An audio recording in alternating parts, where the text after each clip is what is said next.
कौसल्या सुप्रजा रामपूर्वा सन्ध्या प्रवर्तते उत्तिष्ठ नरशार्दूल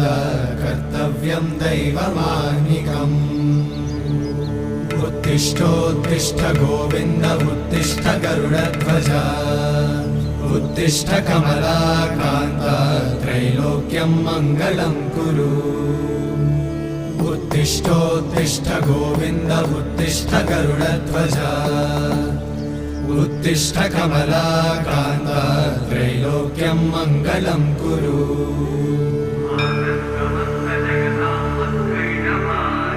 मातः समस्त जगतां मधुकैटभारे वक्षो विहारिणि मनोहर दिव्यमूर्ते श्रीस्वामि निश्चित जनप्रिय दानशीले श्रीवेङ्कटेश दयिते तव सुप्रभातम्